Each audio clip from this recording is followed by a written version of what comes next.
डाकोर तीर्थ क्षेत्र, गुजरात।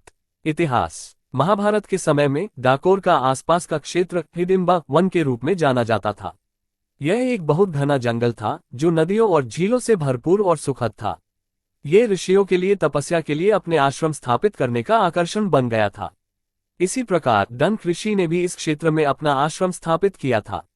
तपस्या के दौरान भगवान शिव उनकी तपस्या से प्रसन्न हुए और उनसे कुछ मांगने को कहा। इस पर दंत ऋषि ने भगवान शिव से अपने आश्रम में स्थायी रूप से रहने की प्रार्थना की। भगवान शिव उनकी प्रार्थना से सहमत हो गए और वे गायब हो गए, लेकिन अपनी प्रतिकृति के रूप में एक लिंग बांध छोड़ गए, जिसे डंकनाथ महादेव के नाम से जाना जाता है। इस प्रकार प्राचीन समय में डाकोर का नाम डंकनाथ महादेव नाम पर डंकोर पड़ा। इसे खाखरिया भी कहा जाता था क्योंकि इस क्षेत्र में बहुत सारे खाखरा पलाश के पेड़ थे। पौराणिक कथा। वर्तमान डाकोर का अस्तित्व दंत ऋषि से नहीं बल्कि भगवान कृष्ण के महान भक्त बोडना से जुड़ा है।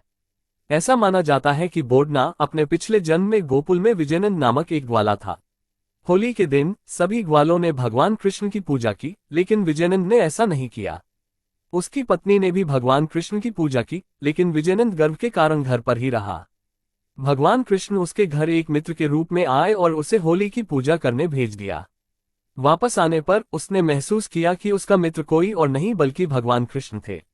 अगले दिन उन्होंने रंगों की लड़ाई की, जिसमें भगवान कृष्ण हार गए और नदी में गिर गए।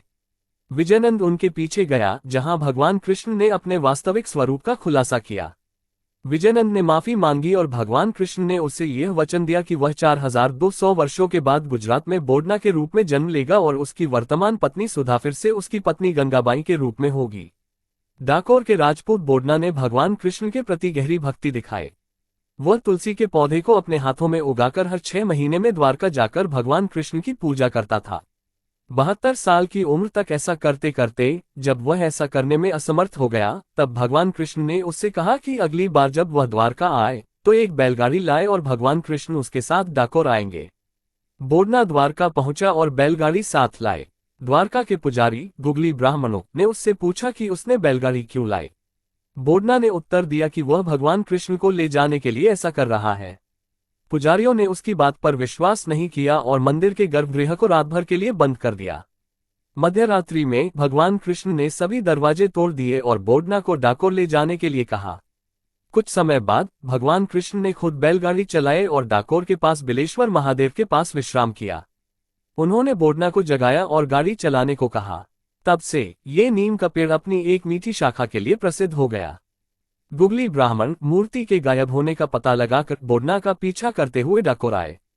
भगवान कृष्ण ने बोडना से मूर्ति को गोमती टैंक में छिपाने के लिए कहा। गुगली ब्राह्मणों ने बोडना को मार दिया और मूर्ति को गोमती टैंक से निकालने की कोशिश की, जिससे टैंक का पानी लाल हो गया। भगवान कृष्ण ने गंगाबाई को मूर्ति का वजन सोने के बराबर देने का निर्देश दिया। गंगाबाई ने अपने पास की एक सोने की नथनी दी, जो मूर्ति के वजन के बराबर हो गई। गुगली ब्राह्मण निराश होकर वापस द्वारका लौट गए। भगवान कृष्ण ने उन्हें बताया कि 6 महीने बाद वे एक समान मूर्ति पाएंगे। हालांकि उन्होंने जल्दी खोज की और एक छोटी मूर्ति पाए। आज भी डाकोर में भक्त उन स्थानों पर जाते हैं जो इस कथा से जुड़े हैं, जैसे नीम का पेड़ जहां भगवान ने विश्राम किया, गोमती टैंक और बोडना द्वारा स्थापित मूल मूर्ति। गुजरात में डाकोर अपने प्रारंभिक चरण में डंकनाथ मंदिर के लिए प्रसिद्ध था, जो शिव पूजा का एक प्रमुख केंद्र था। लेकिन बाद के चरणों में 1772 ईस्वी के आसपास भगवान श्री कृष्ण के रूप में रणछोड़राय जी के मंदिर की लोकप्रियता के कारण ये स्थान एक वैष्णव केंद्र में परिवर्तित हो गया। आज डाकोर एक तीर्थस्थल और व्यापार केंद्र दोनों के रूप में जाना जाता है, जहां पूजा और विभिन्न धार्मिक अनुष्ठानों से संबंधित वस्तुएं प्राप्त की जा सकती हैं। हाल ही में गुजरात सरकार द्वारा यात्राधाम विकास बोर्ड के तहत डाकोर को 6 प्रमुख यात्रा स्थलों में से एक के रूप में चुना गया है, ताकि इसे सुव्यवस्थित और कुशल यात्रा स्थल के रूप में विकसित किया जा सके। यहाँ हर साल लगभग 70 से 80 लाख यात्री आते हैं और यह संख्या लगातार बढ़ रही है। यह माना जाता है कि भगवान कृष्ण के नाम रणछोड़ जी, जिसका अर्थ है वह जिसने युद्ध का मैदान छोड़ दिया, ने पुणे में पेशवा के दरबार के एक सर्राफ गोपाल जगन्नाथ अंबेकर को एक स्वप्न द्वारा प्रेरित किया था कि वे एक विशाल और भव्य मंदिर का निर्माण करें। यह मंदिर 1772 ईस्वी में बनाया गया था। मुख्य रणछोड़राय की मूर्ति काले टचस्टोन से बनी हुई है, जो 1 मीटर ऊंची और 45 सेंटीमीटर चौड़ी है और सोने, जवाहरात और महंगे वस्त्रों से समृद्ध रूप से सुसज्जित है।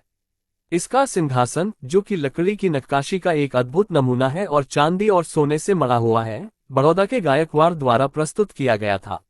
मंदिर परिसर। प्रारंभिक मंदिर की छोटी वेदी अब एक विशाल मंदिर परिसर में संलग्न है। वर्तमान मंदिर परिसर एक बड़े चौकोर क्षेत्र में स्थित है, जिसमें 4 प्रवेश द्वार चारों दिशाओं से बाहरी दीवारों में प्रवेश करते हैं। मंदिर की बाहरी सीमा के चारों ओर विभिन्न कार्यस्थल और भंडारगृह स्थित हैं। असली मंदिर एक ऊंचे मंच पर स्थित है, जिसे इस क्षेत्र के मध्यकालीन मंदिरों की शैली में बनाया गया है। भगवान रणछोड़राय की मूर्ति। भगवान रणछोड़राय का स्वरूप 4 भुजाओं वाले भगवान विष्णु का है। वे अपनी 4 भुजाओं में शंख, कमल, चक्र और गदा धारण करते हैं। निचला दाहिना हाथ अभय मुद्रा में होता है, जो भक्तों को सुरक्षा प्रदान करता है। भगवान के इस स्वरूप को द्वारकाधीश की तुलना में कृष्ण के रूप में अधिक पूजा जाता है, इसलिए उनके दाहिने हाथ को बांसुरी पकड़े हुए दिखाया जाता है, जो उनके युवावस्था का सबसे प्रिय वाद्ययंत्र था। ऊपरी दाहिने हाथ में गदा, ऊपरी बाएं हाथ में चक्र और निचले बाएं हाथ में शंख है। उत्सवों के दौरान इन हाथों को हीरों से जड़े सोने के दस्तानों से ढका जाता है। वर्तमान मंदिर का निर्माण। वर्तमान मंदिर का निर्माण श्री गोपालराव जगन्नाथ तंबवेकर द्वारा 1772 ईस्वी में 1 लाख रुपये की लागत से किया गया था। यह ईंट की दीवारों और पत्थर के स्तंभों से बना है। मंदिर 168 फीट x 151 फीट के उच्च आधार पर बना है, जिसमें प्रत्येक तरफ 12 पत्थर की सीढ़ियां हैं और चारों ओर एक खुला प्रांगण है। इसमें 8 गुंबद और 24 मीनारें हैं, जिनमें से सबसे ऊंची 90 फीट ऊंची है, जो इसे क्षेत्र का सबसे ऊंचा मंदिर बनाती है। मंदिर का मुख्य द्वार अब भीड़भाड़ वाले गोमती झील के तट पर स्थित है। मुख्य द्वार पर वैदिक देवताओं भगवान गणेश, सूर्य, चंद्रमा आदि की सुंदर नक्काशी की गई चांदी के दरवाजे हैं। मुख्य द्वार से प्रवेश करते ही एक प्रांगण में पहुंचते हैं। यहाँ पर मुख्य द्वार पर एक गैलरी में ढोल बजाने वाले बैठते हैं। नागरखाना मुख्य दर्शन और आरती के समय संगीत से गूंजता है। प्रांगण में प्रवेश करते ही 2 ऊंचे स्तंभ दिखाई देते हैं, जो त्योहारों के दौरान जलाए जाने वाले दीपकों के लिए उपयोग होते हैं। ये संरचना गुजरात के मध्यकालीन मंदिर वास्तुकला की एक विशेषता है। जगमोहन और आंतरिक गर्भगृह। मुख्य द्वार से प्रवेश करते ही संगमरमर की सीढ़ियां मंदिर के मुख्य सभा कक्ष जगमोहन की ओर जाती हैं।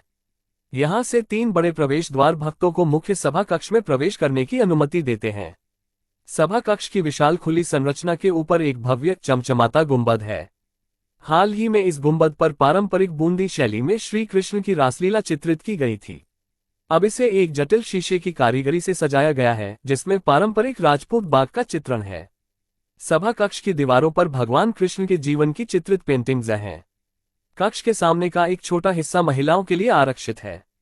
मंदिर के गर्भगृह को मुख्य द्वार से सीधी रेखा में रखा गया है। भगवान का विग्रह एक छत्र के नीचे स्थित है। पूरी संरचना संगमरमर के मंच पर बनी है और स्तंभों को सोने से मढ़ा गया है। गर्भगृह में 3 दरवाजे हैं। एक दरवाजा बाईं ओर से गर्भगृह में प्रवेश करता है, जो एक विशेष स्नानगृह की ओर जाता है, जहां पुजारी आंतरिक गर्भगृह में प्रवेश करने से पहले स्नान करते हैं।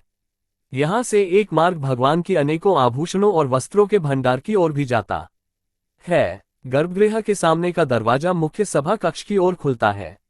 डाकोर में भगवान अपने भक्तों के साथ जितना हो सके उतना समय बिताते हैं। गर्भगृह के मुख्य दरवाजे दिन भर खुले रहते हैं, केवल रात में और भगवान के विश्राम के समय बंद होते हैं। गर्भगृह के बाईं ओर का दरवाजा भगवान के शयन कक्ष की ओर जाता है, जिसे 1000 खुशियों का कक्ष कहा जाता है। यहाँ विभिन्न बिस्तर, गद्दे और कंबल भगवान की आरामदायक नींद के लिए सुसज्जित हैं। चांदी और सोने के पलंगों को मुलायम कपास और रेशम से ढका गया है। भगवान के लिए सुगंधित और माला भी तैयार रखी जाती हैं। यहाँ से एक छोटा मार्ग शयन कक्ष के पीछे के खुले प्रांगण की ओर जाता है, जहाँ भक्त विभिन्न धार्मिक अनुष्ठान करते हैं। लक्ष्मी जी का मंदिर। बद्रीनाथ जी, हिमालय और तिरुपति बालाजी दक्षिण भारत की तरह डाकोर में भगवान की पत्नी देवी लक्ष्मी जी का मंदिर मुख्य मंदिर से बाहर स्थित है। लक्ष्मी जी का मंदिर शहर के एक निजी हिस्से में स्थित है और मुख्य मंदिर से कुछ दूरी पर है। ऐसा माना जाता है कि भगवान हर शुक्रवार को अपनी पत्नी से मिलने जाते हैं। शुक्रवार को एक भव्य शोभायात्रा मुख्य मंदिर से निकलकर डाकोर की गलियों से होती हुई लक्ष्मी जी के मंदिर तक जाती है। पूर्णिमा के दिन की विशेषता। पूर्णिमा के दिन लोग मंदिर में भगवान श्री कृष्ण के दर्शन करने आते हैं, जैसा कि उनके भक्त बोडाना ने किया था।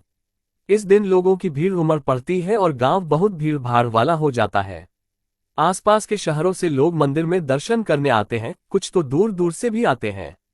शरद पूर्णिमा। नवरात्रि के समापन के बाद आने वाली शरद पूर्णिमा के दिन को विशेष माना जाता है, क्योंकि इसी दिन भगवान श्री कृष्ण अपने प्रिय भक्त बोडाना के साथ डाकोर आए थे। ऐसा माना जाता है कि भगवान ने बोडाना से वादा किया था कि वे डाकोर आएंगे और इस दिन को वे अपना वादा पूरा करने के रूप में मानते हैं। गोमती तालाब और डंकनाथ महादेव का मंदिर। डाकोर धाम के विशाल मंदिर के पास गोमती तालाब स्थित है, जिसके तट पर डंकनाथ महादेव का मंदिर बना हुआ है। इसके साथ ही मंदिर परिसर में भगवान रणछोड़ जी के परम भक्त बाजे सिंह उर्फे बोडाना जी का भी मंदिर है, जहां प्रभु अपने भक्त के साथ विराजमान है। डाकोर धाम कैसे पहुंचे? हवाई मार्ग। डाकोर धाम का सबसे नजदीकी हवाई अड्डा अहमदाबाद में है, जो डाकोर से करीब 90 किलोमीटर की दूरी पर स्थित है। रेल मार्ग। डाकोर आनंद गोधरा बड़ी लाइन रेलवे मार्ग पर स्थित है। डाकोर से करीब 33 किलोमीटर की दूरी पर आनंद रेलवे स्टेशन है। सड़क मार्ग। अहमदाबाद से डाकोर जाने के लिए कई निजी टैक्सी और बसें चलती हैं। भक्तजन अपने निजी वाहन से भी यहां पहुंच सकते हैं।